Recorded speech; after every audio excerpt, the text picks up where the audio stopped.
하하, 오늘 날씨 참 좋구나. 1762년 여름 창덕궁 뒤주 속에서 한 남자가 죽어가고 있습니다. 조선 왕세자 사도세자입니다. 하지만 그 옆에서는 100명의 병사가 술을 마시며 웃고 있습니다. 이 떡 맛 좀 보게. 정말 좋은 날이야. 11살 어린 새손이 기둥 뒤에 숨어 이 모든 것을 보고 있습니다. 눈물이 흐릅니다. 온몸이 떨립니다.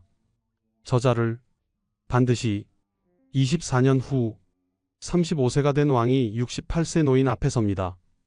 내가 기억하느냐? 24년 전 그날을. 조선시대 가장 냉혹한 복수극. 지금 시작합니다. 구독과 좋아요 부탁드립니다. 전하, 역적 구선복의 능지처참이 집행되었사옵니다.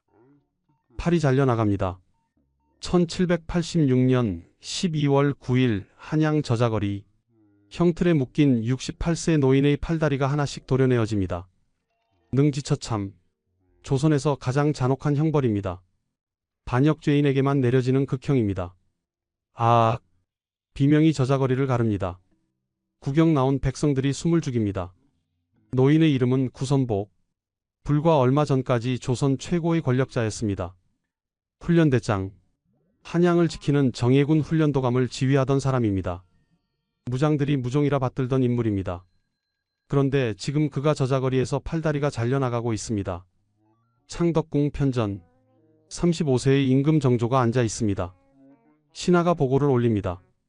전하, 역적 구선복의 능지처참이 집행되었사옵니다. 정조의 표정은 차갑습니다. 그의 눈에는 24년 전 그날이 떠오릅니다. 24년. 참고 또 참았습니다. 1762년 윤 5월 13일. 정조가 11살이던 그해 아버지 사도세자가 뒤주에 갇혀 죽어가고 있었습니다. 그리고 그 뒤주 옆에서 포도대장 구선복은 병사 100명을 이끌고 술상을 차려놓고 있었습니다. 하하, 오늘 날씨 참 좋구나. 어린 새손 산훗날의 정조은 그 광경을 눈을 뜨고 지켜봐야 했습니다. 아버지가 뒤주 속에서 살려주시오. 아바마마. 하고 애원하는 소리를 들으면서 구선복이 술을 마시며 조롱하는 모습을 봐야 했습니다. 구선복. 이 이름을 잊지 않겠습니다. 11살 어린 새손의 심장과 뼈가 모두 떨렸습니다. 하지만 아무것도 할 수 없었습니다. 할아버지 영조의 명령입니다. 누구도 거역할 수 없습니다. 8일 후 사도세자는 뒤주 속에서 숨을 거둡니다. 28세의 나이였습니다. 14년이 흘렀습니다. 1776년 세손은 왕이 됩니다. 정조. 25세의 젊은 임금입니다. 정조는 즉위하자마자 아버지를 죽음으로 몰고 간 자들을 처벌합니다. 홍인한, 정후겸. 이들은 모두 사사됩니다. 그런데 구선복은 처벌받지 않습니다. 아니, 오히려 병조판서가 됩니다. 역적 구선복으로 말하면 홍인한보다 더 심합니다. 손으로 찢어 죽이고 입으로 그 살점을 씹어먹는다 해도 부족합니다. 정조는 훗날 이렇게 토로합니다. 하지만 움직일 수 없었습니다. 10년을 더 참았습니다. 매일 조정에서 구선복의 얼굴을 마주하면서 심장과 뼈가 떨리는 것을 참으면서 그리고 1786년 드디어 기회가 왔습니다. 5월 5세의 문효세자가 갑자기 죽습니다. 정조의 유일한 아들입니다. 9월 임신 중이던 의빈성씨마저 세상을 떠납니다. 너무나 의심스러운 두 사람의 죽음. 국문이 시작됩니다. 그리고 드러나는 진실. 구선복은 정조의 조카 상계군 담을 왕으로 추대하려는 영모를 꾸몄습니다. 능지처참에 처하라. 정조의 명이 떨어집니다. 24년을 기다렸습니다. 11살 때부터 35살이 될 때까지. 1786년 12월 9일 구선복의 팔다리가 하나씩 잘려나갑니다. 조선 역사상 가장 잔혹한 복수입니다. 과연 정조는 왜 24년을 기다려야 했을까요? 구선복은 어떤 사람이었길래 왕도 함부로 건드리지 못했을까요? 그리고 24년 만에 마침내 복수를 완성한 정조의 마음은 어땠을까요? 이 이야기가 궁금하시다면 영상 끝까지 봐주세요. 구독과 좋아요는 큰 힘이 됩니다. 24년 전 1762년 윤 5월 13일로 돌아가 보겠습니다. 창덕궁 마당. 뒤주 하나가 놓여 있습니다. 그 안에는 28세의 사도세자가 갇혀 있습니다. 영조의 명령입니다. 아버지가 아들을 뒤주에 가둔 것입니다. 그리고 그 옆에서는 믿을 수 없는 광경이 펼쳐지고 있습니다. 하하, 이 더운 날 술이 제격이지. 44세의 포도대장 구선복입니다. 그는 병사 100명을 이끌고 뒤주를 감시하는 임무를 맡았습니다. 한양의 치안을 책임지는 포도대장. 당연히 엄숙하게 임무를 수행해야 합니다. 그런데 구선복은 뒤주 옆에 술상을 차려놓았습니다. 떡과 안주까지 갖추었습니다. 병사들과 함께 술을 마시고 있습니다. 포도대장 어른, 이 술 한 잔 받으십시오. 그래, 수고들 하네. 다들 한 잔씩 하게. 뒤주 속에서는 미약한 소리가 들립니다. 아바마마, 살려주시옵소서. 소자가 잘못했나이다. 사도세자의 목소리입니다. 8일째 뒤주에 갇혀 있습니다. 물도 음식도 없습니다. 숨쉬기조차 힘듭니다. 영조가 내관을 시켜 뒤주에 유약을 발라서 틈새를 막아버렸기 때문입니다. 구선복은 그 소리를 듣고도 모른 척합니다. 아니, 오히려 더 크게 웃습니다. 오늘 날씨 참 좋구나. 술맛이 일품이야. 조금 떨어진 곳에서 11살 어린 세손산이 이 모든 것을 지켜보고 있습니다. 눈물이 흐릅니다. 하지만 소리내어 울 수도 없습니다. 아버님, 아버님. 세손은 뒤주로 달려가려 합니다. 물이라도 드리고 싶습니다. 하지만 내금위장 김도수가 막아섭니다. 세손께서는 물러나십시오. 대전의 명이십니다. 비키시오. 과인이 아버님께 물 한 잔 드리겠다는데 안 되옵니다. 세손은 땅을 치며 통곡합니다. 그때 구선복이 세손을 부릅니다. 세손께서는 이리 오시지요. 11살 세손의 심장이 얼어붙습니다. 구선복의 얼굴이 가까이 다가옵니다. 술 냄새가 납니다. 세손께서는 할아버지 대전을 닮으셨습니다. 훌륭한 임금이 되실 것이옵니다. 구선복이 미소를 짓습니다. 하지만 그 미소 뒤에는 조롱이 숨어 있습니다. 아버님은요? 아버님은 어찌 되는 것이옵니까? 어린 세손이 묻습니다. 구선복은 뒤주를 돌아봅니다. 그리고 다시 세손을 봅니다. 아버지를 닮지 마십시오, 세손. 아버지는 이미 끝났습니다. 그 말에 세손의 온몸이 떨립니다. 분노와 슬픔과 무력감이 뒤섞입니다. 구선복, 이 이름을 기억하겠습니다. 이 얼굴을 잊지 않겠습니다. 세손은 이를 악물고 그 자리를 떠납니다. 하지만 구선복의 얼굴은 깊이 새겨졌습니다. 술을 마시며 조롱하던 그 표정이 윤 5월 21일 8일 만에 사도세자가 숨을 거둡니다. 뒤주를 열었을 때 사도세자는 이미 차갑게 식어 있었습니다. 영조가 뒤주 앞에서 오열합니다. 내가 무슨 짓을 한 것이냐. 내 아들을 내 손으로. 하지만 이미 늦었습니다. 28세의 사도세자는 돌아오지 않습니다. 그날 11살 세손의 가슴에는 깊은 상처가 새겨집니다. 그리고 한 가지 이름이 각인됩니다. 구선복. 24년 후에 반드시 대가를 치르게 할 그 이름. 구선복은 누구였을까요? 능성구시. 조선 최고의 무인 명문가입니다. 그의 5대조는 인조반정의 1등 공신 국행입니다. 대대로 고위 무관을 배출한 집안입니다. 구선복은 1718년 숙종 44년에 태어났습니다. 1738년 21세의 나이에 사마시생원에 합격합니다. 출세가도가 열립니다. 1748년 영조 24년 31세에 황해도 수군절도사가 됩니다. 1750년에는 충청도 병마절도사. 빠른 승진입니다. 1757년 영조 33년 40세에 총융사가 됩니다. 최초의 군영대장입니다. 이제 구선복은 조선 군부의 핵심이 됩니다. 그리고 1765년 영조 41년 48세에 드디어 훈련대장에 오릅니다. 훈련대장. 이것이 얼마나 큰 자리일까요? 훈련도감은 한양을 지키는 정예군입니다. 조선의 5군영 중 하나입니다. 임진왜란 이후 만들어진 조총부대입니다. 병력은 약 5,000명. 하지만 그 영향력은 숫자로 재울 수 없을 정도로 막강합니다. 훈련대장은 사실상 조선의 군권을 쥔 사람입니다. 임금도 함부로 건드릴 수 없는 자리입니다. 왜일까요? 한양에 있는 군사력을 직접 지휘하기 때문입니다. 훈련도감은 조선의 5군영 중 하나입니다. 하지만 그 위상은 특별합니다. 도성 방위의 핵심입니다. 5,000명의 정예 군사를 보유하고 있습니다. 더 중요한 것은 무엇일까요? 한양 안에 있다는 것입니다. 임금이 있는 바로 그곳에 반란을 일으키려면 훈련도감만 장악하면 됩니다. 구선복은 이 자리를 20년 넘게 지킵니다. 종영 구선행과 번갈아가며 훈련대장을 맡습니다. 능성구씨가 조선의 군부를 장악한 것입니다. 1765년부터 1786년까지 무려 21년입니다. 그 사이 홍국영이 잠깐 훈련대장을 맡은 3년을 제외하면 18년을 구씨 일가가 이 자리를 지킵니다. 군부의 모든 무장이 구선복의 사람입니다. 그가 손짓하면 5,000명이 움직입니다. 그가 명령하면 한양이 뒤집힙니다. 무장들은 구선복을 무종이라 불렀습니다. 무인들의 왕이라는 뜻입니다. 그만큼 권력이 막강했습니다. 저 양반이 진짜 조선의 주인 아니요? 왕도 구선복 눈치를 보지 않소? 백성들도 다 알았습니다. 구선복의 권력이 얼마나 막강한지 구선복의 배경도 탄탄했습니다. 능성구씨, 조선시대 총 562명의 과거 급제자를 배출한 명문가입니다. 그중 363명이 무과입니다.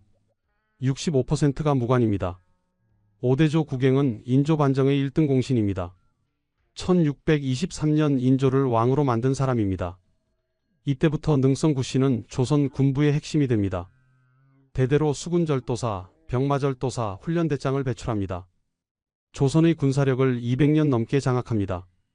구선복 자신도 화려한 경력을 가지고 있습니다.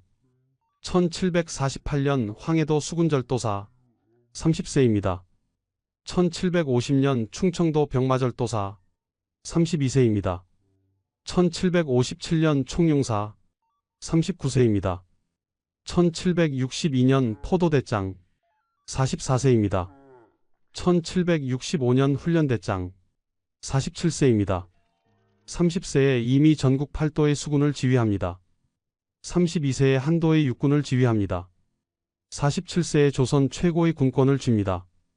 게다가 구선복은 영조대 후반부터 홍인한, 정후겸, 김기주 등 왕실의 척신들과 밀접한 관계를 유지했습니다. 노론 벽파의 핵심이었습니다.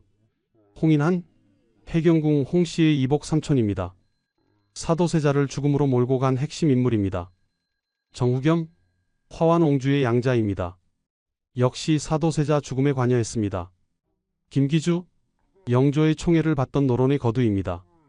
이들의 힘은 어디서 나왔을까요? 구선복의 군사력 때문입니다. 구선복이 그들을 지켜줬습니다. 1762년 윤 5월 구선복은 포도대장이었습니다. 44세였습니다.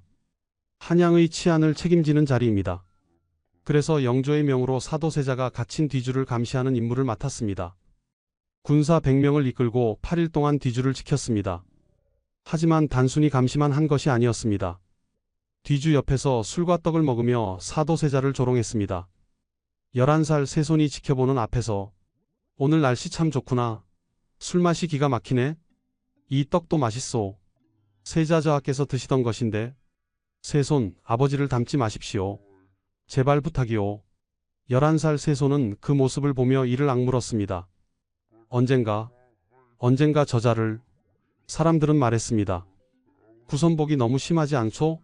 아무리 명을 받았다 해도 장차 저 새손이 왕이 되면 구선복은 끝이네. 하지만 구선복의 세력이 어디 만만한가? 군부를 장악하고 있는데. 게다가 홍인한, 정후겸이 구선복을 지키지 않겠소? 그랬습니다. 구선복은 너무 강했습니다. 왕도 함부로 건드릴 수 없을 만큼. 1776년 영조 52년 3월 10일 영조가 승하합니다. 83세였습니다. 그리고 25세의 세손산이 왕위에 오릅니다. 정조입니다. 정조는 즉위하자마자 움직입니다. 아버지를 죽음으로 몰고 간 자들을 처벌하기 시작합니다. 1776년 7월 5일 홍인한이 사사됩니다. 해경궁 홍씨의 이복 삼촌입니다. 정조의 즉위를 막으려 했던 인물입니다. 같은 날 정후겸도 사사됩니다. 화완옹주의 양자입니다. 역시 정조의 즉위를 방해했습니다. 즉위한 지 불과 4개월 만입니다. 정조의 복수가 시작된 것입니다. 그런데 구선복은요? 구선복은 오히려 1776년 병조판서가 됩니다. 1778년에는 형조판서까지 됩니다. 왜일까요? 구선복은 여전히 훈련대장이었습니다. 조선 최고의 병권을 쥐고 있었습니다. 홍궁영이 잠시 훈련대장을 맡은 3년을 제외하고 정조 즉위 후 10년 중 7년을 구선복이 훈련대장이었습니다. 정조는 왕입니다. 하지만 군사력이 없는 왕입니다. 구선복이 반기를 든다면 정조는 제2의 단종이 될 수도 있습니다. 그래서 참아야 했습니다. 하지만 정조는 결코 잊지 않았습니다. 24년 전 그날을 11살 때 본 그 광경을 뒤주 옆에서 술을 마시며 조롱하던 구선복의 얼굴을 언젠가 반드시 정조는 이를 악물고 기다렸습니다. 기회를, 구선복을 제거할 그 기회를 1776년 3월 10일 정조가 즉위합니다. 25세의 젊은 왕입니다. 즉위교서에서 정조는 선언합니다. 과인은 사도세자의 아들이다. 조정이 술렁입니다. 정조는 법적으로 효장세자의 양자입니다. 사도세자는 역적으로 죽었습니다. 그런데 정조가 스스로 사도세자의 아들이라 밝힌 것입니다. 아니 전하께서 무슨 말씀을? 사도세자는 역적이 아니었소? 이것은 큰일이로군. 노론 대신들이 웅성거립니다. 이것은 단순한 선언이 아닙니다. 사도세자의 죽음에 관여한 모든 사람을 향한 경고입니다. 이것은 선전포고입니다. 아버지를 죽음으로 몰고 간 자들에 대한 복수의 시작입니다. 홍인한이 먼저 제거됩니다.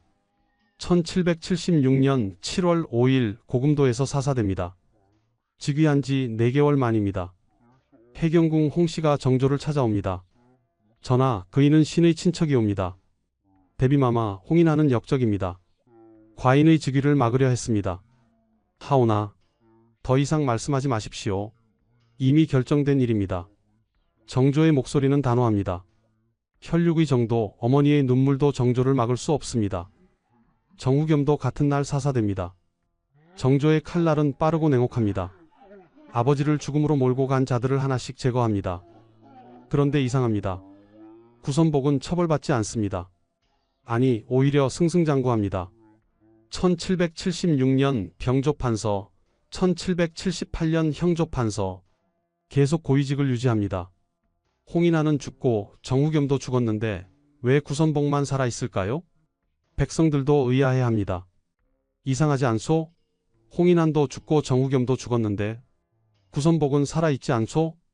24년 전 뒤주 옆에서 술을 마셨다던데 그런데도 병조판서라니 왜일까요? 정조는 매일 조정에서 구선복과 마주해야 했습니다. 경연에 나갈 때마다 구선복의 얼굴을 봐야 했습니다. 매번 경연에 오를 적마다 심장과 뼈가 모두 떨렸습니다. 정조는 훗날 이렇게 고백합니다. 구선복을 볼 때마다 24년 전 그날이 떠올랐습니다. 뒤주 옆에서 술을 마시던 모습. 오늘 날씨 참 좋구나 하고 웃던 얼굴. 11살 어린 새손에게 아버지를 닮지 마십시오라고 말하던 그 목소리. 분노가 치밀어 올랐습니다. 역적 구선복으로 말하면 홍인한보다 더 심합니다. 손으로 찢어 죽이고 입으로 그 살점을 씹어먹는다 해도 부족합니다. 정조가 실록에 남긴 말입니다. 얼마나 증오했으면 이런 표현을 썼을까요? 하지만 움직일 수 없었습니다. 첫째, 구선복은 훈련대장입니다. 한양의 군사력을 장악하고 있습니다. 성급하게 움직였다가는 반란이 일어날 수도 있습니다. 정조가 아무리 왕이라 해도 군사력 없이는 무력합니다. 구선복이 훈련도감 5,000명을 이끌고 창덕궁을 포위한다면 정조는 끝입니다. 둘째, 구선복의 배경이 너무 강력합니다. 능성구씨는 조선 최고의 무인 명문가입니다. 조선시대 562명의 과거 급제자 중 363명이 무과 출신입니다. 65%가 무관입니다. 군부의 대부분이 구씨 일가의 사람들입니다. 구선복을 건드리면 능성구씨 전체가 적이 됩니다. 조선 군부 전체를 적으로 돌리는 것입니다. 셋째, 구선복은 노론 벽파의 핵심입니다. 그를 제거하면 노론 전체와 싸워야 합니다. 정조는 왕입니다. 하지만 아직은 약한 왕입니다. 25세, 즉위한 지 얼마 되지 않았습니다. 기반이 약합니다. 그래서 참아야 했습니다.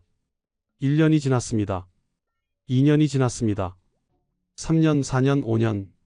매일 조정에서 구선복을 마주하면서 이를 악물고 참으면서 정조는 밤마다 악몽을 꿉니다. 뒤주 속에서 죽어가는 아버지. 살려달라. 살려달라. 애원하는 목소리. 그리고 그 옆에서 술을 마시며 웃는 구선복. 아버지. 정조가 비명을 지르며 잠에서 깹니다. 온몸이 땀으로 젖어 있습니다. 전하, 괜찮으시옵니까? 괜찮다. 물러가라. 혼자 남은 정조는 생각합니다. 언제까지 참아야 하는가? 어찌 차마 하루라도 그 얼굴을 대하고 싶었겠습니까? 하지만 정조는 참았습니다. 왜일까요? 그가 병권을 손수 쥐고 있고 그 무리들이 많아서 갑자기 처치할 수 없었습니다. 구선복을 제거하려면 준비가 필요했습니다. 정조 자신만의 군사력이 필요했습니다. 1780년 정조 4년, 드디어 정조가 움직입니다. 장영령 창설, 왕의 친위 부대입니다. 정조의 직속 군대입니다. 이제 정조도 군사력을 갖게 됩니다. 하지만 아직 충분하지 않습니다. 장영령은 이제 막 만들어졌습니다. 구선복의 훈련도감과 비교하면 약합니다. 더 기다려야 합니다. 정조는 계속 참습니다. 6년, 7년, 8년, 9년, 10년이 흘렀습니다. 1786년, 정조는 이제 35세입니다. 구선복은 68세의 노인이 되었습니다. 하지만 여전히 훈련대장입니다. 여전히 막강한 권력을 쥐고 있습니다. 정조는 생각합니다. 언제까지 기다려야 하는가? 언제까지 이 얼굴을 봐야 하는가? 그때였습니다. 1786년 5월 11일, 청천벽력 같은 소식이 들립니다. 전하, 세자께서 승하하셨나이다. 정조의 가슴이 무너집니다. 5세의 무뇨세자, 유일한 아들입니다. 1784년 왕세자로 책봉한 지 2년 만입니다. 아니다. 내 아들이. 정조는 망연자실합니다. 아버지를 잃은 슬픔을 아는 사람입니다. 그런데 이제 아들을 잃습니다. 4개월 후인 9월, 더 큰 비극이 찾아옵니다. 전하, 의빈마마께서도 의빈성씨, 무뇨세자의 생모입니다. 정조가 가장 사랑한 여인입니다. 그녀마저 세상을 떠납니다. 게다가 임신 중이었습니다. 너무나 갑작스러운 두 사람의 죽음. 궁궐에 의심의 소문이 퍼집니다. 이상하지 않소? 세자와 의빈이 연달아. 혹시 영모가 있는 것은 아닐까? 대왕 대비 정순왕후가 움직입니다. 그녀는 빈청에 업문 전교를 내립니다. 세자와 의빈의 죽음에 의심스러운 정황이 있다. 역적을 색출하라. 나는 이 일이 밝혀질 때까지 탕약과 수라를 패하겠다. 대왕 대비가 단식 투쟁에 들어갑니다. 조정이 발칵 뒤집힙니다. 정조에게는 이것이 바로 기회였습니다. 24년 동안 기다려온 바로 그 기회.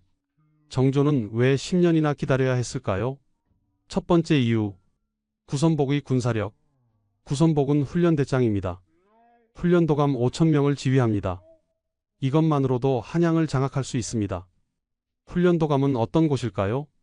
조선의 5군영 중 하나입니다. 하지만 그 위상이 특별합니다. 한양 도성 방위의 핵심입니다. 다른 군영은 어떻습니까? 총융청은 경기도 외곽을 담당합니다. 수어청은 남한산성을 지킵니다. 금위영은 궁궐 외곽을 담당합니다. 어영청은 서울 외곽을 지킵니다. 하지만 훈련도감은 한양 도성 안을 지킵니다. 왕이 있는 바로 그곳입니다. 반란을 일으키려면 어떻게 해야 할까요? 훈련도감만 장악하면 됩니다. 그러면 임금을 잡을 수 있습니다. 역사가 증명합니다. 1623년 인조반정. 훈련도감 군사들이 움직였습니다. 광해군이 폐위되었습니다. 1680년 경신왕국. 훈련대장 구선행 구선복의 종영이 중요한 역할을 했습니다. 1724년 영조즉위. 훈련도감이 영조를 지켰습니다. 훈련도감을 장악한 자가 권력을 쥡니다. 게다가 구선복은 이 자리를 20년 넘게 지킵니다. 종영 구선행과 번갈아가며 훈련대장을 맡습니다. 능성 구씨가 조선의 군부를 장악한 것입니다. 1765년부터 1786년까지 무려 21년입니다. 그 사이 홍국영이 잠깐 훈련대장을 맡은 3년을 제외하면 18년을 구씨 일가가 이 자리를 지킵니다. 군부의 모든 무장이 구선복의 사람입니다. 그가 손짓하면 5,000명이 움직입니다. 그가 명령하면 한양이 뒤집힙니다. 무장들은 구선복을 무종이라 불렀습니다. 임금보다 구선복을 더 따랐습니다. 만약 정조가 성급하게 구선복을 체포하려 했다면 훈련도감 군사들이 반란을 일으킬 수도 있었습니다. 전하를 지키라는 명령입니까? 아니면 구대장을 지키라는 명령입니까? 군사들이 이렇게 물을 수도 있었습니다. 그만큼 구선복의 영향력이 컸습니다. 두 번째 이유, 능성구씨 일가의 세력. 능성구씨는 조선 최고의 무인 명문가입니다. 조선시대 총 562명의 과거 급제자를 배출했는데 그중 363명이 무과입니다. 65%? 거의 3분의 2가 무과 출신입니다. 조선의 군부를 능성구씨가 장악하고 있다고 해도 과언이 아닙니다. 전국 8도의 병마절도사, 수군절도사 중 상당수가 구씨 일가입니다. 각 지방의 군사령관들이 구씨와 연결되어 있습니다. 구선복을 제거한다? 그것은 능성구씨 전체와 싸우는 것입니다. 조선 군부 전체를 적으로 돌리는 것입니다. 각 지방의 군사령관들이 구선복 대장을 구하라 고 외친다면 전국에서 군사들이 한양으로 몰려올 수도 있습니다. 그렇게 되면 내전입니다. 조선이 두 쪽으로 갈라집니다. 정조는 그것을 원하지 않았습니다. 아버지의 복수를 위해 나라를 전쟁터로 만들 수는 없었습니다. 세 번째 이유, 노론 벽파와의 연대. 구선복은 홍인한, 정후겸, 김기주 등 노론 벽파의 핵심 인물들과 밀접한 관계를 유지했습니다. 이들의 군사력을 책임지는 사람이 바로 구선복이었습니다. 정조가 홍인한과 정후겸을 사사할 수 있었던 이유는 구선복이 움직이지 않았기 때문입니다. 만약 구선복이 홍인한을 구하기 위해 움직였다면 정조는 홍인한을 처형하지 못했을 것입니다. 구선복은 조용히 지켜봤습니다. 홍인한이 죽는 것을, 정후겸이 죽는 것을. 왜일까요? 구선복은 자신이 안전하다고 생각했습니다. 군권을 쥐고 있으니까 정조가 함부로 건드리지 못할 거라고 믿었습니다. 홍인한은 정치인이었소. 하지만 나는 군인이오. 군사를 가진 자를 왕도 함부로 못하오. 구선복의 자만이었습니다. 그것이 구선복의 착각이었습니다. 노론 벽파는 구선복을 믿고 있었습니다. 구선복이 있는 한 우리는 안전하다고. 정조가 구선복을 먼저 제거한다면 노론 벽파 전체가 반발할 것입니다. 조정이 둘로 쪼개질 것입니다. 네 번째 이유, 정조 자신의 기반이 약했습니다. 1776년 즉위 당시 정조는 25세입니다. 젊습니다. 정치 경험이 부족합니다. 게다가 아버지 사도세자는 역적으로 죽었습니다. 죄인의 아들은 왕이 될 수 없다는 여론이 있었습니다. 정조는 즉위 초부터 정통성 문제로 공격받았습니다. 기반이 약했습니다. 저하께서 즉위하시는 것은 부당합니다. 효장세자의 양자이시지 사도세자의 아들이 아니지 않습니까? 사도세자는 역적으로 죽었습니다. 그 아들이 왕위를 계승하는 것은 노론 대신들이 끊임없이 정조를 압박했습니다. 그런 상황에서 군권을 쥔 구선복과 정면 충돌한다? 위험했습니다. 자칫하면 폐위당할 수도 있었습니다. 정조는 먼저 자신의 기반을 다져야 했습니다.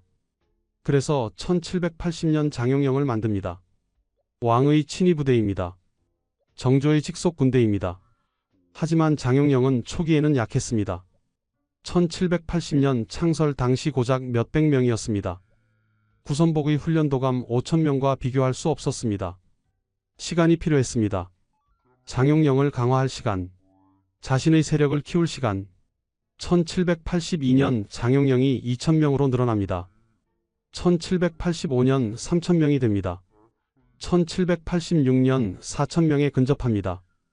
이제 훈련도감과 맞설 수 있는 수준입니다. 하지만 아직 충분하지 않습니다. 다섯 번째 이유, 명분이 필요했습니다. 구선복이 24년 전 뒤주 옆에서 술을 마셨다? 사도세자를 조롱했다? 그것만으로는 능지처참에 처할 수 없습니다. 이미 24년이나 지났습니다. 당시 구선복은 영조의 명을 따랐을 뿐입니다. 전하, 구선복은 선왕의 명을 따랐을 뿐입니다. 그것을 죄로 다스린다면, 그렇게 되면 선왕의 명을 거역한 것이 됩니다. 노론 대신들이 이렇게 반론할 것입니다. 정조에게는 명분이 필요했습니다. 구선복을 처형할 정당한 이유가, 모두가 납득할 수 있는 역모의 증거가, 그리고 1786년 드디어 그 명분이 생깁니다. 문효세자의 죽음, 의빈성 씨의 죽음, 너무나 의심스러운 두 사람의 죽음, 역모의 냄새가 납니다. 대왕 대비 정순왕후가 움직입니다. 역적을 색출하라는 명령입니다. 정조는 생각합니다. 드디어 기회가 왔다. 24년을 기다렸습니다. 11살 때부터 35살까지 매일 조정에서 구선복의 얼굴을 보면서 심장과 뼈가 떨리는 것을 참으면서 손으로 찢어 죽이고 입으로 그 살점을 씹어 먹고 싶다. 이제 그 복수를 완성할 시간입니다. 1786년 정조 10년 5월 11일 전하 세자께서 승하하셨나이다. 정조가 앉아있던 자리에서 벌떡 일어섭니다. 무슨 소리냐? 아침에 멀쩡하셨는데? 소신도 그것이 5세의 무뇨세자 정조와 의빈성 씨의 아들입니다. 1784년 왕세자로 책봉되었습니다. 정조의 유일한 아들입니다. 그런데 갑자기 죽었습니다. 정조는 아들의 시신 앞에 무릎을 꿇습니다. 아비가 지키지 못했구나. 무뇨세자는 총명했습니다. 3살 때 이미 글을 읽었습니다. 4살 때 시를 지었습니다. 정조는 이 아들에게 큰 기대를 걸었습니다. 이 아이는 과인보다 더 훌륭한 왕이 될 것이오. 정조가 신하들에게 자랑하곤 했습니다. 하지만 이제 그 아이가 차갑게 식어 있습니다. 정조는 압니다. 11살 때 아버지를 잃은 슬픔을, 뒤주 속에서 죽어가는 아버지를 지켜봐야 했던 그 고통을, 과인이 아버지를 지키지 못했듯이 이제 아들도 지키지 못했구나. 정조의 눈에서 눈물이 흐릅니다. 과인은 왕인데 아버지도 아들도 지키지 못하는 세자의 장례가 치러집니다. 정조는 하루도 빠짐없이 세자의 묘소를 찾습니다. 아비가 너를 지키지 못해서 미안하구나. 4개월이 흘렀습니다. 1786년 9월 전하 의빈마마께서 정조가 달려갑니다. 의빈성 씨가 누워 있습니다. 이미 숨이 끊어져 있습니다. 마마. 의빈성 씨, 정조가 가장 사랑한 여인입니다. 정조가 15살 새손이었을 때 첫 번째로 고백했지만 거절당했습니다. 저는 감히 새손의 사람이 될 수 없습니다. 15년 후 30살 왕이 되어 다시 고백했지만 또 거절당했습니다.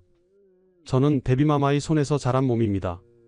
어찌 감히 해경궁 홍씨가 직접 키운 궁녀였기 때문입니다. 어머니가 딸처럼 키운 궁녀를 며느리로 맞을 수 없었습니다. 하지만 정조는 포기하지 않았습니다. 3년을 더 기다렸습니다. 결국 1779년 의빈성 씨를 후궁으로 맞았습니다. 그리고 1782년 의빈이 아들을 낳습니다. 무뇨세자입니다. 정조는 얼마나 기뻤을까요? 33살에 처음으로 아들을 얻었습니다. 사랑하는 여인이 낳은 아들입니다. 대를 이을 아들입니다. 하늘이 과인에게 준 선물이오. 정조가 의빈에게 말했습니다. 그런데 1786년 5월 그 아들이 죽습니다. 5세의 어린 나이에 의빈은 절망합니다. 아들을 잃은 어머니의 슬픔, 너무나 컸습니다. 마마, 건강을 돌보셔야 합니다. 전하께서 염려하고 계십니다. 건강? 이미 내 마음이 죽었는데. 의빈은 매일 세자의 묘소를 찾았습니다. 울고 또 울었습니다. 그리고 4개월 후 의빈마저 죽습니다. 게다가 임신 중이었습니다. 뱃속의 아이와 함께 정조는 의빈의 시신을 안고 흐느낍니다. 마마, 과인을 두고 어찌 가십니까? 세자도 마마도 모두 과인을 두고. 너무나 갑작스러운 죽음. 궁궐에 소문이 퍼집니다. 이상하지 않소? 세자가 갑자기 돌아가시고 4개월 후 의빈까지. 보통 일이 아닐세. 혹시 쉿, 조심하게. 하지만 확실히 뭔가 있어. 혹시 영모가. 정조도 의심합니다. 너무 이상합니다. 아들도 의빈도 모두 건강했습니다. 갑자기 죽을 이유가 없습니다. 세자는 5살이었습니다. 한창 건강할 나이입니다. 병을 앓은 적도 없었습니다. 의빈은 32살이었습니다. 출산 경험도 있고 궁궐 최고의 의원들이 돌보고 있었습니다. 그런데 둘 다 갑자기 죽었습니다. 4개월 간격으로. 누군가 내 아들을 죽였다. 정조의 눈에 살기가 돕니다. 대왕 대비 정순왕후가 움직입니다. 정순왕후는 영조의 계비입니다. 사도세자 사건 당시 세자빈이었습니다. 15살에 왕실에 들어와 사도세자의 비극을 지켜봤습니다. 그녀는 노론 벽파의 핵심입니다. 정조를 견제하는 인물입니다. 하지만 이번에는 다릅니다. 왕세자가 죽었습니다. 왕실의 대를 이을 후사가 사라졌습니다. 이것은 역모일 수 있습니다.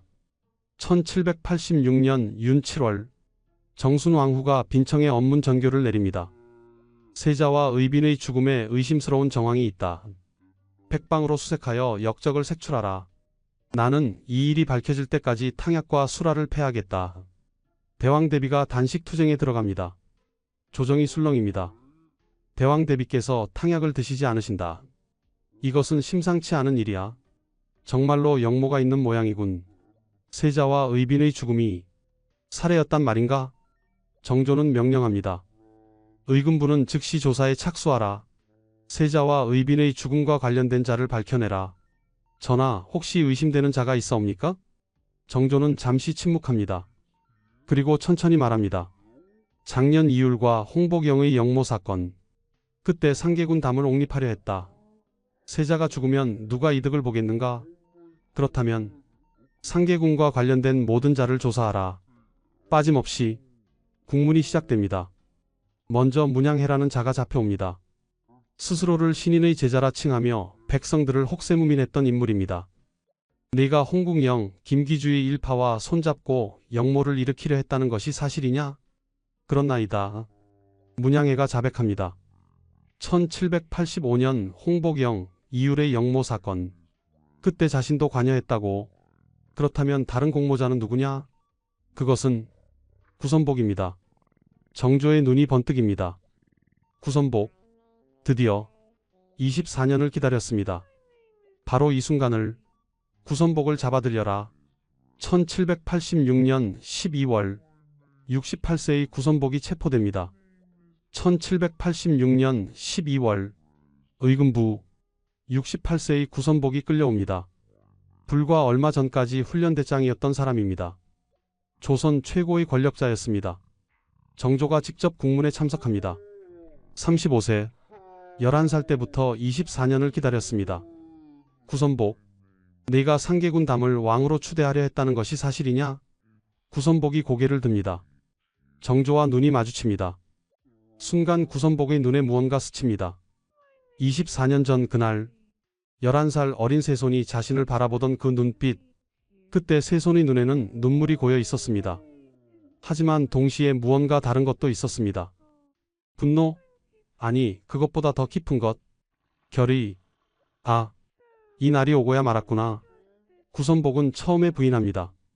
터무니없는 누명입니다. 신은 평생 충성을 다했습니다. 충성? 내가 어찌 감히 충성을 말하느냐? 정조의 목소리가 차갑습니다. 하지만 증거가 하나씩 드러납니다. 조카 구명겸이 먼저 잡혀옵니다. 국문이 시작됩니다. 네가 작년 역모 사건에 관여했다는 증언이 있다. 사실이냐? 처음에는 부인합니다. 하지만 곤장 20대를 맞고 나서 입을 엽니다. 저희는 작년 홍복영과 문양해의 역모 사건에 관여했습니다. 무슨 소리냐? 입을 다물어라. 구선복이 소리칩니다. 하지만 이미 늦었습니다. 저희는 정조를 죽이고 상계군 담을 왕으로 추대하려 했습니다. 의금부가 숙연해집니다. 왕을 죽이려 했다는 자백. 이것은 반역입니다. 상계군 담, 은원군의 아들입니다. 정조의 조카입니다. 1779년 홍국영이 자신의 죽은 누이 원빈의 양자로 삼았습니다. 한때 왕의 후계자로 거론되었습니다. 하지만 홍국영이 실각하면서 상계군도 위험해졌습니다. 결국 1786년 9월 자살합니다. 구선복은 이 상계군을 옹립하려 했습니다. 왜냐하면 문효세자가 죽었기 때문입니다. 순간 정조의 얼굴이 굳어집니다. 무엇이라? 세자가 죽은 것을 알고 있었다는 말이냐? 그렇습니다. 세자가 죽으면 전하께는 후사가 없습니다.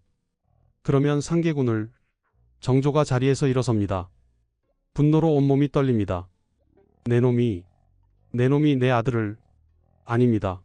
신은 세자의 죽음과는 관계없습니다. 거짓말. 내 놈이 세자가 죽기를 바랐다는 것을 지금 스스로 인정했다. 정조의 목소리가 의금부 전체를 울립니다. 증인들이 속속 나타납니다.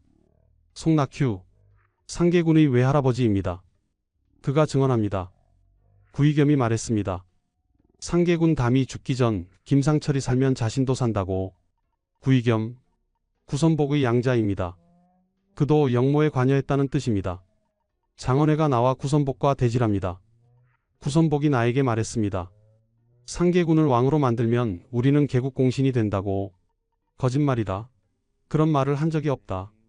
1785년 10월 우리가 만났을 때 직접 하신 말씀입니다. 하지만 증언은 계속됩니다. 작년 2월 홍복영 영모 사건 때 한양에서 호응할 대장은 바로 구선복이었습니다. 그들이 반란을 일으키면 구선복은 훈련도감을 이끌고 창덕궁을 포위할 계획이었습니다. 구선복은 자신의 운세를 점쟁이에게 물어봤습니다. 내가 왕이 될 상인가 하고, 아니, 왕은 아니지만 왕을 만드는 자가 될 상이라 했습니다. 하나하나 증거가 쌓입니다. 구선복은 더 이상 버틸 수 없었습니다. 그렇습니다. 신이 잘못했습니다. 정조가 구선복을 내려다봅니다. 24년 전 그날이 떠오릅니다. 11살 어린 새손, 뒤주 속에서 죽어가는 아버지, 그리고 그 옆에서 술을 마시며 조롱하던 구선복. 24년 전 그날을 기억하느냐? 구선복이 고개를 듭니다. 무슨 말씀이신지. 1762년 윤 5월 13일 내가 뒤주 옆에서 술을 마시며 내 아버지를 조롱하던 그날을. 구선복의 얼굴이 하얗게 질립니다. 그날은 과인은 11살이었다. 뒤주 속에서 죽어가는 아버지를 지켜봐야 했다. 그리고 내 놈은 그 옆에서 술을 마셨다. 정조의 목소리가 떨립니다. 오늘 날씨 참 좋구나. 내 놈이 한 말이다. 새손, 아버지를 닮지 마십시오. 이것도 내 놈이 한 말이다. 전하, 그때는 매번 경연에 오를 적마다 심장과 뼈가 모두 떨렸다. 어찌 차마 하루라도 내 얼굴을 대하고 싶었겠느냐? 정조의 두 손이 주먹으로 굳게 쥐어져 있습니다. 하지만 내가 병권을 손수 쥐고 있고 내 무리가 많아서 갑자기 처치할 수 없었다. 그래서 단연간 괴로움을 참고 있었다. 전하, 소신은 24년을 기다렸다. 24년을 매일 내 얼굴을 보면서 이를 악물고 참으면서 기다렸다. 정조가 선언합니다. 구선복, 영모를 꾀하고 선왕을 모독하고 역적의 괴수가 되었으니 능지처참에 처하라. 전하, 자비, 내 놈이 내 아버지에게 자비를 베풀었느냐? 내 아들이 죽기를 바랐으면서 무슨 자비를 바라느냐? 구선복은 더 이상 말할 수 없었습니다. 24년 동안 쌓인 정조의 분노, 그것이 이제 폭발하는 순간입니다. 1786년 12월 9일 한양 저자거리, 구선복의 팔다리가 하나씩 잘려나갑니다. 능지처참, 조선에서 가장 잔혹한 형벌입니다. 68세 노인의 비명이 거리를 가릅니다. 구경 나온 백성들이 숨을 죽입니다. 저 사람이 훈련대장이었다지? 그래, 조선 최고의 권력자였어. 하지만 영모를 꾸몄다잖아. 상계군을 왕으로 만들려고. 정조는 창덕궁 편전에서 보고를 받습니다. 전하, 역적 구선복의 능지처참이 집행되었사옵니다. 정조는 창밖을 바라봅니다. 24년, 1762년부터 1786년까지 11살 어린 새손에서 35살 장년의 왕까지 드디어 끝났습니다. 하지만 정조의 눈에서 눈물이 흐릅니다. 복수는 완성되었습니다. 하지만 아버지는 돌아오지 않습니다. 아들도 의빈도 돌아오지 않습니다. 구선복뿐만이 아닙니다. 조카 구명겸은 12월 9일 3군을 모아놓고 조리를 돌린 후 목이 잘려 효수됩니다. 양자 구의겸은 이듬해 1787년 1월 9일 과천현에서 목이 잘립니다. 구명겸의 가족과 처첩들은 모두 노비가 됩니다. 재산은 정몰당합니다. 능성 구씨 일가가 하루아침에 몰락합니다. 조선 초기 이래 대대로 고위직 무관을 배출한 집안, 왕실과 혼인까지 맺어온 명문가, 그 집안이 완전히 무너집니다. 연좌되지 않은 친척들은 경상남도 기장군 철마면 동백리로 숨어듭니다. 정조는 이것으로 끝나지 않습니다. 구선복이 죽은 자리에 훈련대장으로 누구를 앉힙니까? 장용사, 장용영의 수장입니다. 정조의 친위부대 지휘관입니다. 군권이 완전히 정조의 손으로 넘어옵니다. 정조는 마침내 왕권을 강화합니다. 아무도 함부로 건드릴 수 없는 왕이 됩니다. 하지만 정조의 마음은 여전히 무겁습니다. 1800년 정조 24년 6월 28일 정조가 창경궁 영춘원에서 승하합니다. 49세였습니다. 구선복을 처형한 지 14년 후입니다. 정조는 유언을 남깁니다. 과인을 아버지 곁에 묻어다오. 정조는 사도세자의 묘인 육릉 동쪽 언덕에 묻힙니다. 아버지 곁입니다. 24년 동안 복수를 준비했습니다. 14년 동안 왕권을 행사했습니다. 하지만 정조가 진정 원한 것은 무엇이었을까요? 복수? 아니면 아버지의 명예 회복? 정조는 평생 아버지 사도세자를 생각했습니다. 장헌세자로 추존했습니다. 묘를 수원으로 옮기고 현룡원이라 했습니다. 화성을 건설했습니다. 모든 것이 아버지를 위한 것이었습니다. 230년 후 2016년 12월 3일 경기도 화성시 장안면 독정리 수원 최씨 종중산에서 놀라운 발견이 있었습니다. 사람의 다리뼈가 발견된 것입니다. 조사 결과 이것은 구선복의 유골이었습니다. 능지처참을 당해 시신이 사방에 흩어졌지만 최씨 집안의 누군가가 그 다리뼈를 수습해서 몰래 묻었던 것입니다. 230년 동안 그 무덤을 돌봐주었습니다. 구선복 장군의 시신이니 우리가 돌봐야 된다. 역사는 승자의 기록입니다. 정조에게 구선복은 역적이었습니다. 하지만 누군가에게는 은인이었습니다. 권력은 영원하지 않습니다.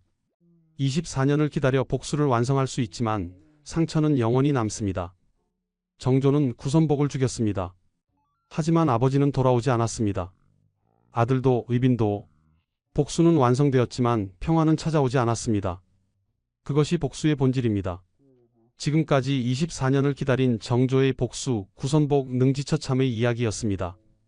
역사는 우리에게 말합니다. 모든 행동에는 대가가 따른다고, 권력은 영원하지 않다고, 그리고 복수는 상처를 치유하지 못한다고.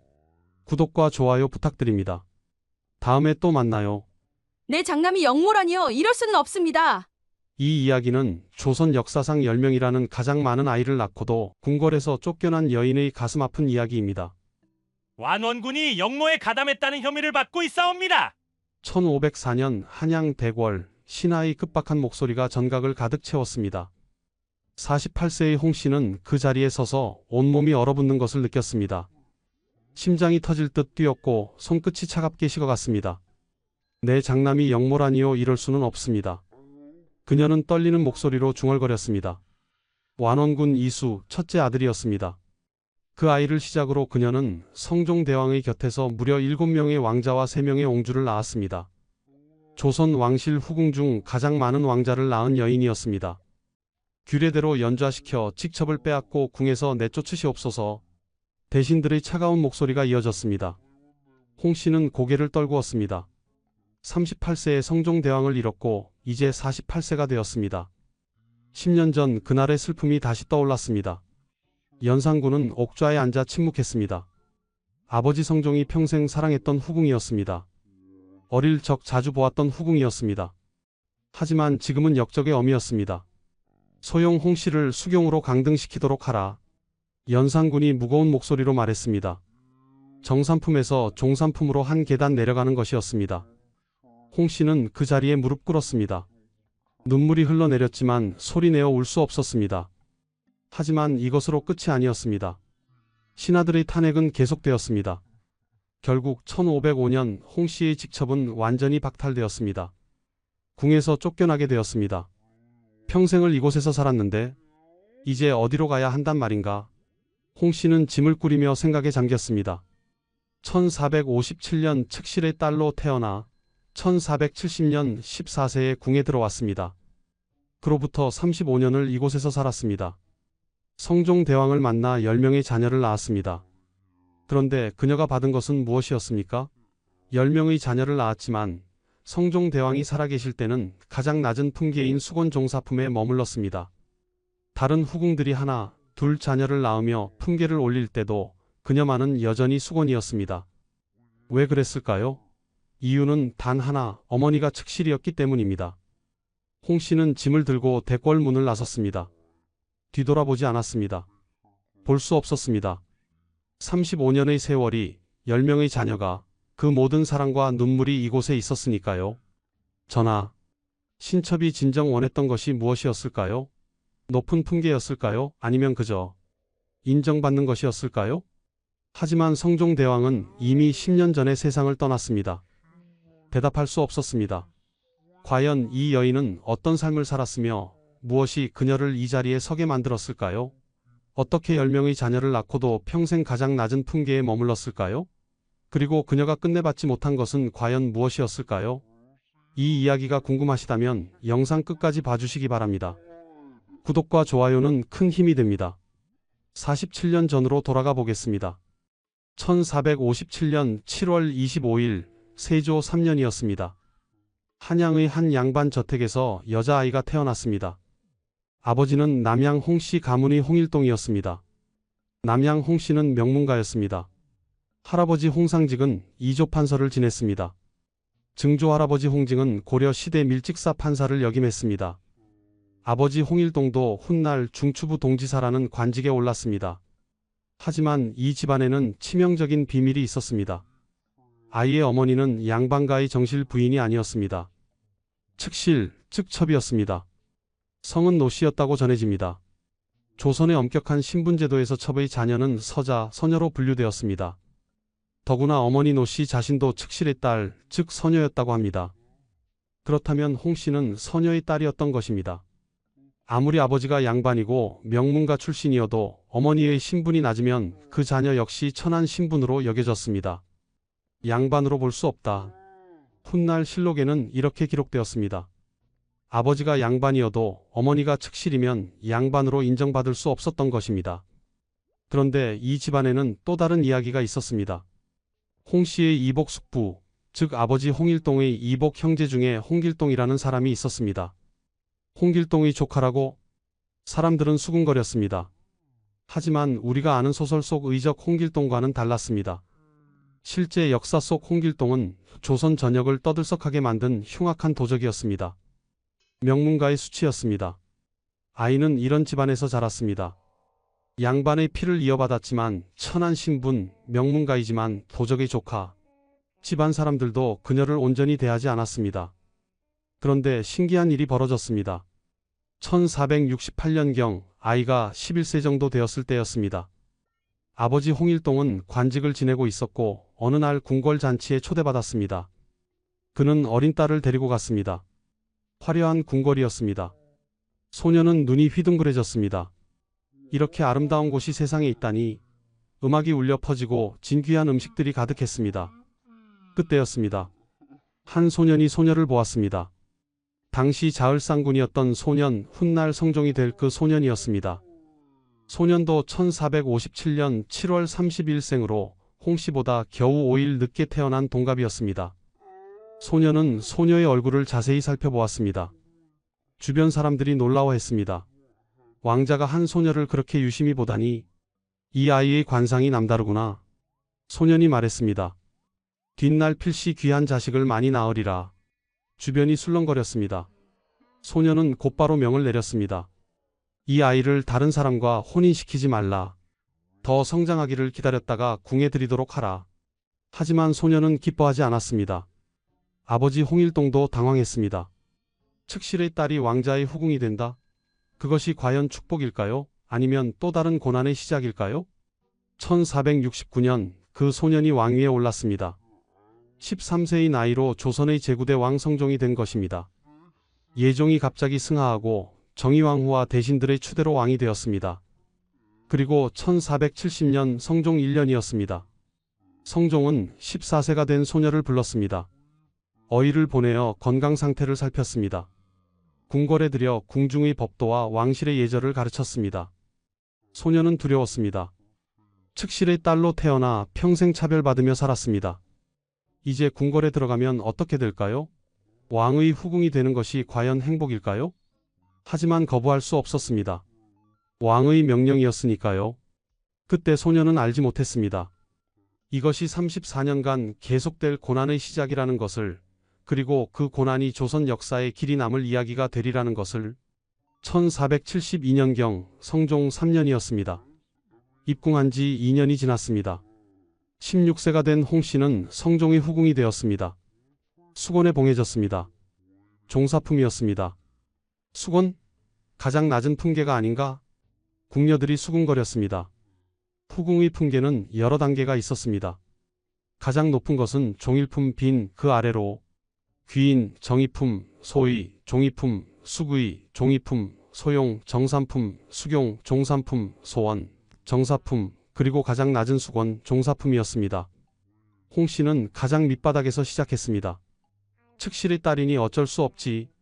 궁궐 안 사람들은 그렇게 말했습니다. 하지만 성종은 홍 씨를 자주 찾았습니다. 동갑이었습니다. 함께 이야기하는 것이 편했습니다. 얼마 지나지 않아 홍 씨는 임신했습니다. 첫 아이였습니다. 가슴이 두근거렸습니다. 아들일까요? 딸일까요? 1470년대 중후반 첫 아들이 태어났습니다. 완원군으로 봉해질 이수였습니다. 궁궐이 떠들썩했습니다. 왕자의 탄생이었습니다. 이제 품계가 오르겠구나. 홍 씨는 기대했습니다. 다른 후궁들은 왕자를 낳으면 품계가 올랐으니까요. 하지만 아무 일도 일어나지 않았습니다. 여전히 수건이었습니다. 아직 때가 아닌가 보다. 홍 씨는 스스로를 위로했습니다. 얼마 후 두 번째 아들이 태어났습니다. 회상군 이염이었습니다. 이 아이는 훗날 뛰어난 문장력으로 명나라 황제로부터 문계라는 칭호를 받게 됩니다. 하지만 여전히 품계는 그대로였습니다. 수건. 세 번째 아들 견성군 이돈이 태어났습니다. 네 번째 아들 이양군 이회가 태어났습니다. 홍 씨는 이제 4명의 왕자를 낳았습니다. 조선 왕실에서도 유례가 드문 일이었습니다. 그런데도 품계는 움직이지 않았습니다. 왜 그런 거지? 홍 씨는 밤마다 눈물을 흘렸습니다.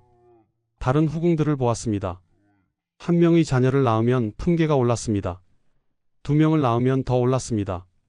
그런데 자신은 4명의 왕자를 낳았는데도 여전히 종사품 수건이었습니다. 1483년 성종 14년 6월 12일 실록에는 이렇게 기록되었습니다. 수건 홍 씨는 3남 1녀를 낳았고 모두 어리다. 10년이 넘도록 그녀는 여전히 수건이었습니다. 이 기록 이후에도 계속 자녀를 낳았습니다. 5번째 아들 경명군 이침, 6번째 아들 운천군 이인, 7번째 아들 양원군 이희, 그리고 딸들도 태어났습니다. 첫째 딸 해숙옹주, 둘째 딸 정순옹주, 셋째 딸 정숙옹주, 총 7남 3녀 10명의 자녀였습니다. 조선 왕실 역사상 후궁으로서 이렇게 많은 자녀를 낳은 사람은 없었습니다. 세종의 왕비 소헌왕후가 8남 2녀를 낳았으니 후궁으로서는 홍 씨가 최다였습니다. 전하, 홍 씨의 품계를 올려주시옵소서. 신하들도 간언했습니다. 이렇게 많은 왕자를 낳았는데 여전히 가장 낮은 품계라니 체면이 서지 않았습니다. 하지만 성종은 쉽게 결정하지 못했습니다. 어머니 인수대비가 허락하지 않았기 때문입니다. 측실의 딸을 어찌 높은 품계에 올리겠느냐. 인수대비의 목소리는 단호했습니다. 조선은 유교 국가였습니다. 신분 질서가 엄격했습니다. 첩의 딸은 아무리 왕자를 많이 낳아도 천한 신분이었습니다. 성종은 괴로워했습니다. 홍 씨를 사랑했습니다. 10명의 자녀를 낳아준 여인이었습니다. 하지만 어머니의 명을 거역할 수 없었습니다. 홍 씨는 모든 것을 알고 있었습니다. 궁궐 안에서 비밀은 없었으니까요. 그녀는 참았습니다. 참고 또 참았습니다. 언젠가는 인정받을 수 있을 거야. 그렇게 믿으며 하루하루를 견뎠습니다. 하지만 세월은 흘러도 품계는 오르지 않았습니다. 1490년 성종 21년 4월이었습니다. 홍 씨는 이제 34세가 되었습니다. 첫째 딸 해숙옹주가 혼인할 나이가 되었습니다. 신랑은 고령 신씨 집안의 신앙이었습니다. 그의 아버지는 예조 참판 신종호였습니다. 혼인 준비가 한창이었습니다. 옹주의 혼인이니 궁궐이 떠들썩했습니다. 하지만 홍 씨의 마음은 무거웠습니다. 어머니의 품계가 종사품 수건이라니. 해숙옹주가 말했습니다. 다른 옹주들의 어머니는 모두 더 높은 품계였습니다. 귀인도 있고 수기도 있었습니다. 그런데 자신의 어머니만 가장 낮은 수건이었습니다. 괜찮다, 아가야. 홍 씨는 딸을 안아주었습니다. 하지만 마음이 아팠습니다. 딸이 시집가서 무시당하지 않을까 그것이 걱정이었습니다. 성종도 걱정했습니다. 그는 사위가 될 신앙의 아버지 신종호를 불렀습니다. 경이 알다시피 옹주는 궁궐에서 귀하게 자랐소. 성종이 조심스럽게 말을 꺼냈습니다. 시부모에 대한 예절을 잘 모를 수도 있소. 하오나 부디 예의를 지키며 잘 달래가며 가르쳐 주시기 바라오. 그 말 속에는 간절함이 담겨 있었습니다. 실상은 반협박이었습니다. 내 딸이니 함부로 대하지 말고 잘 가르치라는 뜻이었습니다. 왜 이런 말을 해야 했을까요? 어머니의 품계가 낮아서 옹주가 무시당할까봐 걱정했기 때문입니다. 실록 성종 21년 4월 27일 기록에는 이렇게 적혀 있습니다. 해숙 옹주가 고원이 신앙에게 하가하였다. 옹주의 어머니인 홍씨는 종사품 수건으로 후궁 중 가장 낮은 품계였다. 역사책에까지 기록되었습니다. 왕의 딸을 낳았는데도 7명의 왕자를 낳았는데도 어머니는 가장 낮은 품계였다고. 해숙 옹주는 시집을 갔습니다. 홍씨는 딸을 보내며 눈물을 흘렸습니다.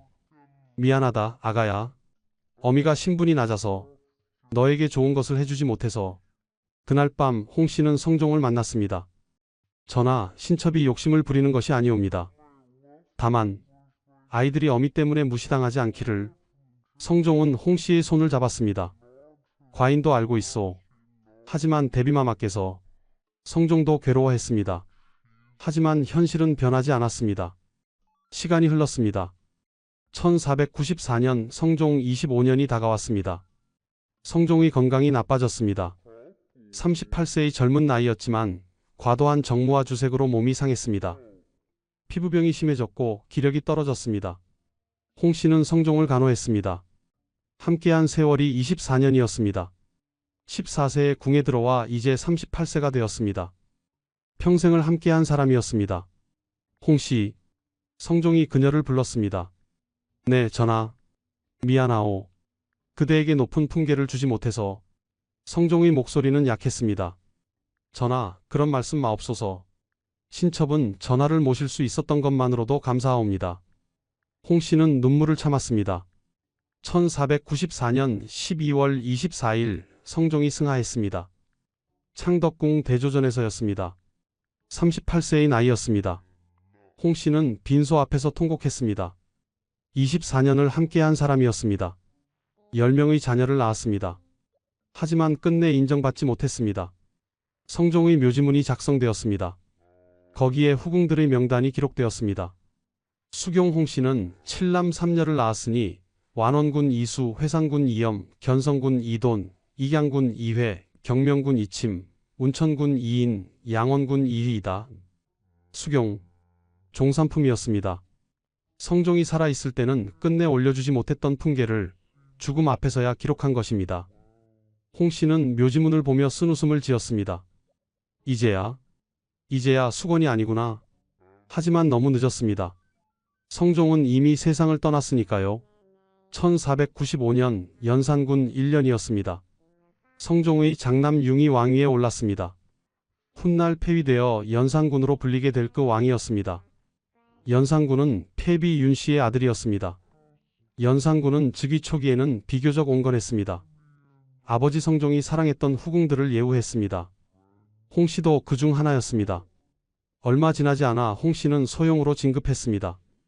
정산품이었습니다. 종산품 수경에서 한 단계 올랐습니다.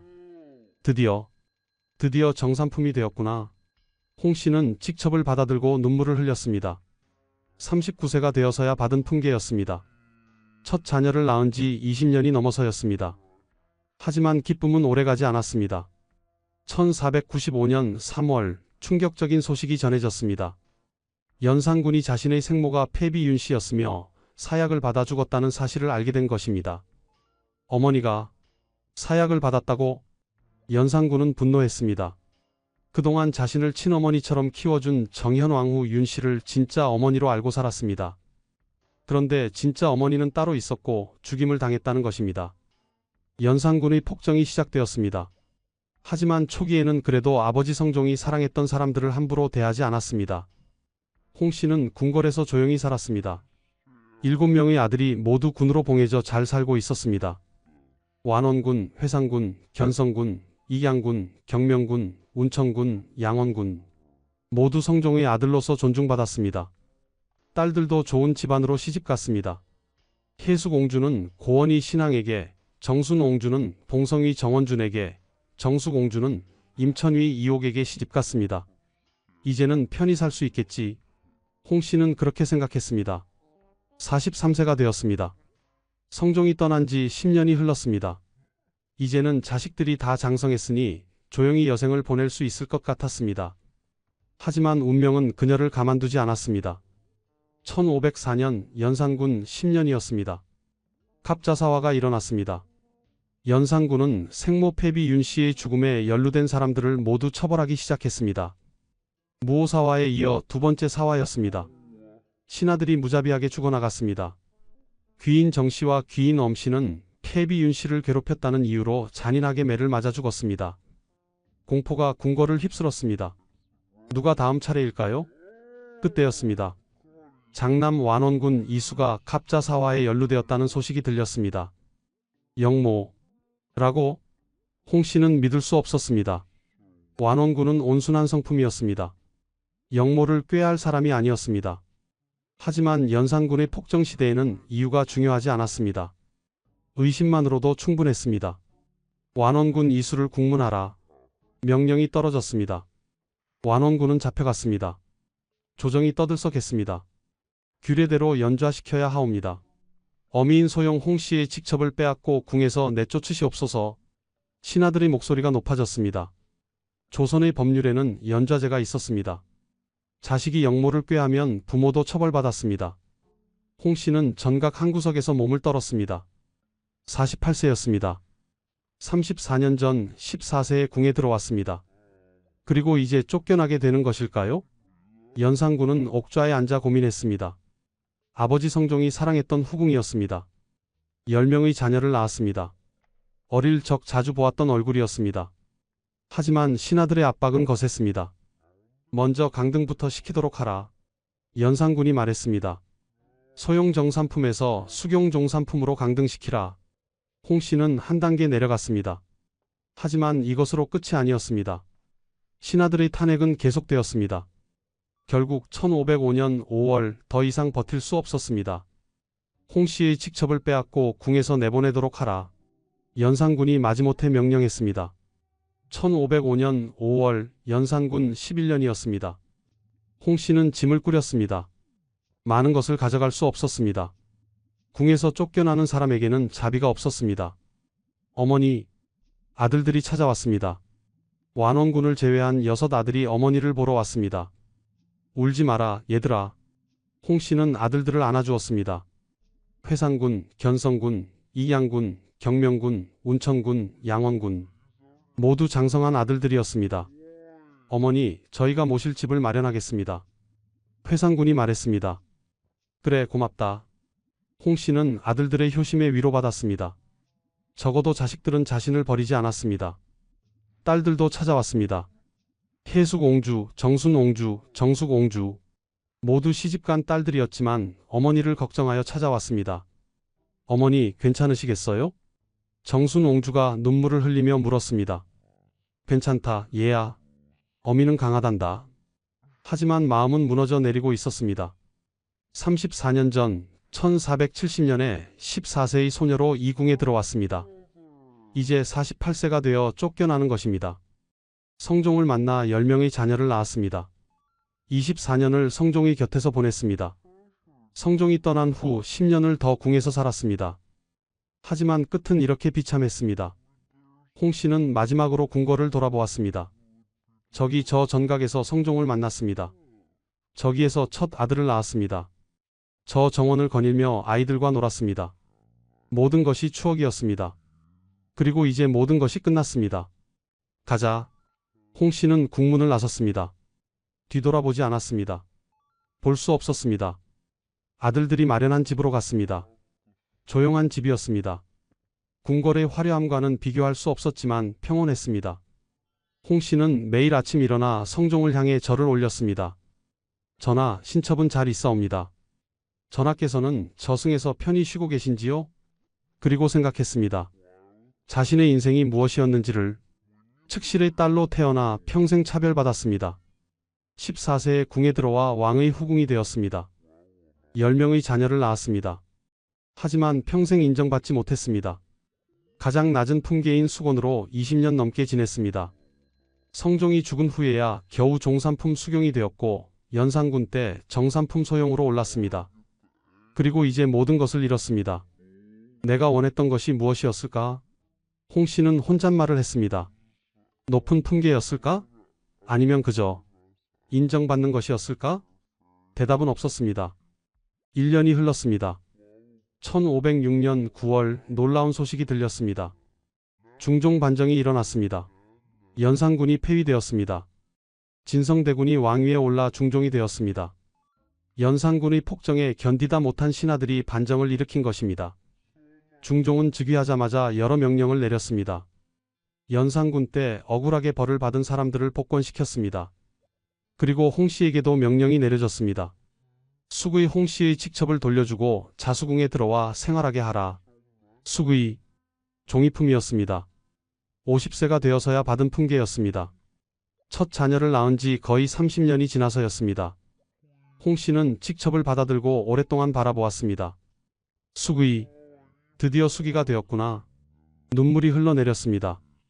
하지만 그것이 기쁨의 눈물인지 슬픔의 눈물인지 알 수 없었습니다.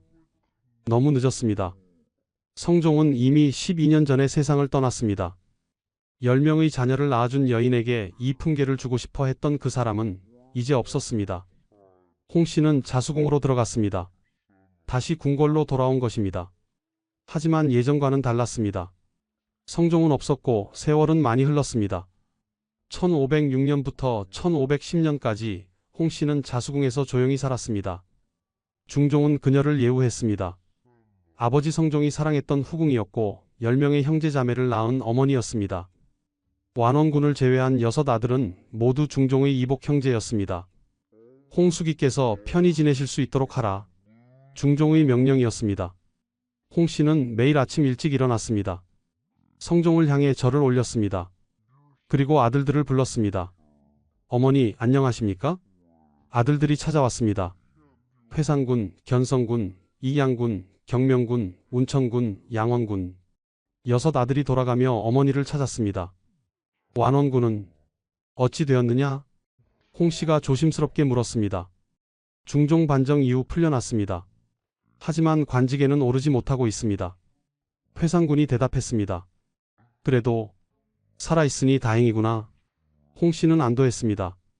적어도 아들이 살아있었습니다. 딸들도 자주 찾아왔습니다. 혜수공주는 자식이 없어 양자를 드렸지만 행복하게 살고 있었습니다. 정순옹주와 정수공주도 시집에서 잘 지내고 있었습니다. 아이들이 모두 무사하니 그것으로 됐다. 홍 씨는 스스로를 위로했습니다. 50대 초반 홍 씨는 자신의 인생을 돌아보았습니다. 1457년 측실의 딸로 태어났습니다. 아버지는 양반이었지만 어머니가 첩이어서 평생 천한 신분으로 살았습니다.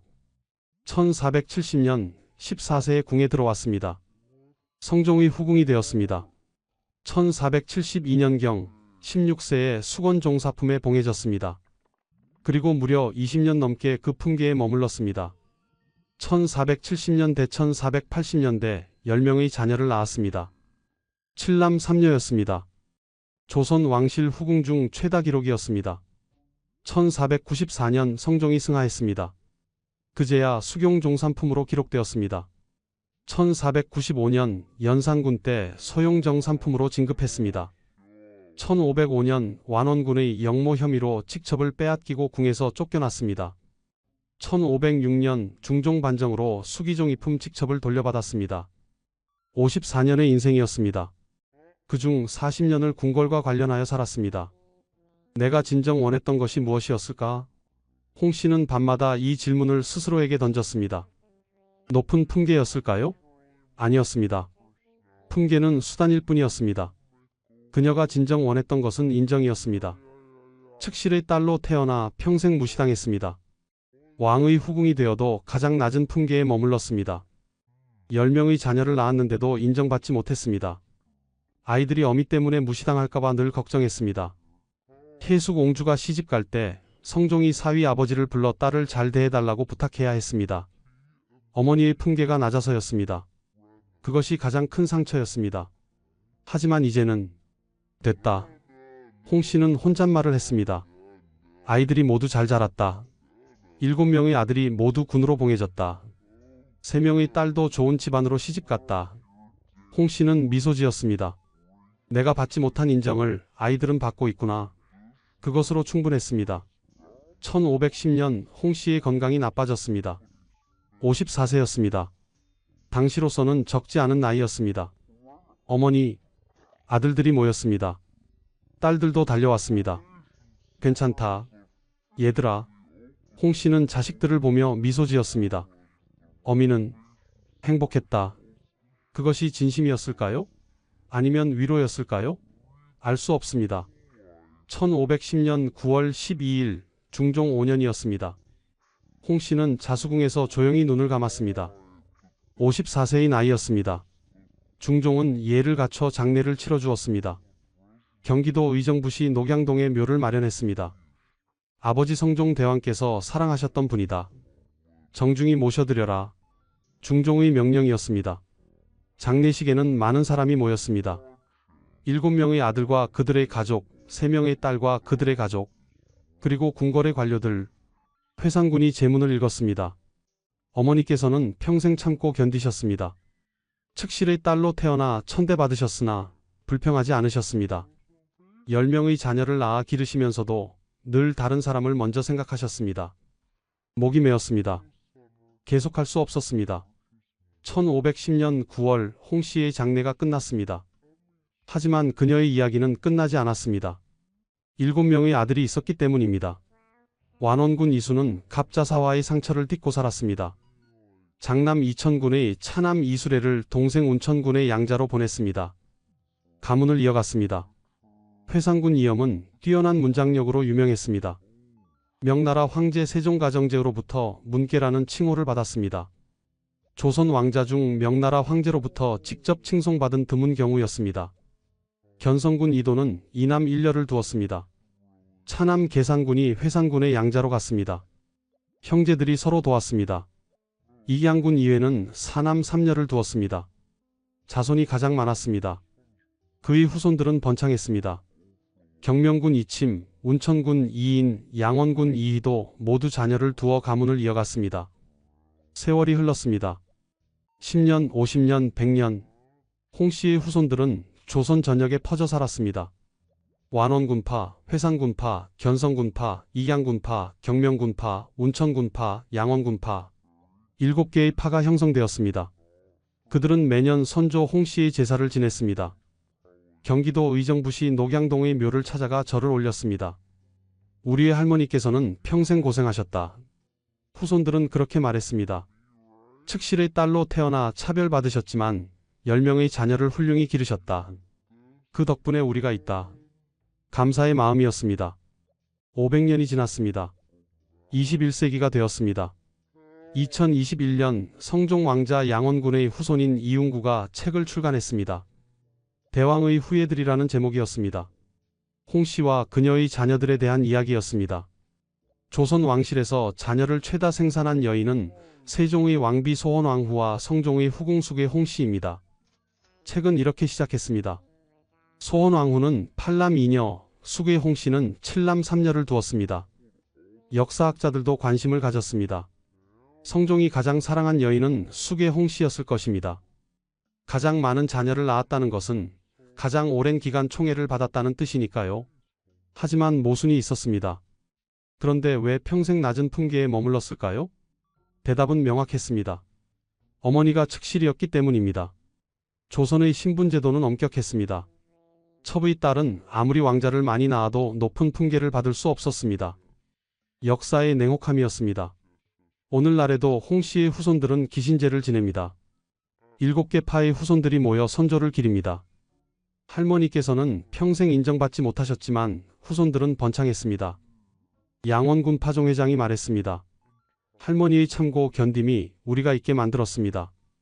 홍 씨가 진정 원했던 것은 무엇이었을까요? 높은 품계는 아니었을 것입니다. 그것은 수단일 뿐이었습니다. 그녀가 원했던 것은 인정이었습니다. 측실의 딸이라는 이유로 평생 무시당했습니다. 10명의 자녀를 낳았는데도 가장 낮은 품계에 머물렀습니다. 하지만 500년이 지난 지금 역사는 그녀를 기억합니다. 조선 왕실 후궁 중 가장 많은 왕자를 낳은 여인, 성종이 평생 사랑한 여인, 7개 파의 시조가 된 여인, 이것이 그녀가 받은 인정입니다. 생전에는 받지 못했지만 죽음 이후에 받은 인정입니다. 조선시대의 신분제도는 엄격했습니다. 측실의 딸은 평생 그 굴레를 벗어날 수 없었습니다. 아무리 왕의 총애를 받아도, 아무리 많은 자녀를 낳아도 어머니의 신분을 지울 수 없었습니다. 하지만 역사는 기억합니다. 참고 견딘 사람을, 묵묵히 자기 역할을 다한 사람을, 그리고 후손들에게 길을 열어준 사람을. 홍 씨의 묘는 지금도 경기도 의정부시 녹양동에 있습니다. 조용한 곳입니다. 500년 동안 그곳에서 쉬고 있습니다.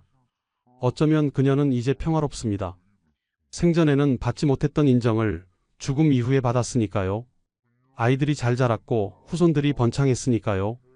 지금까지 성종의 후궁 숙의 홍 씨의 이야기였습니다. 1457년 측실의 딸로 태어나 1470년 14세에 궁에 들어와 10명의 자녀를 낳았지만 평생 인정받지 못했던 여인.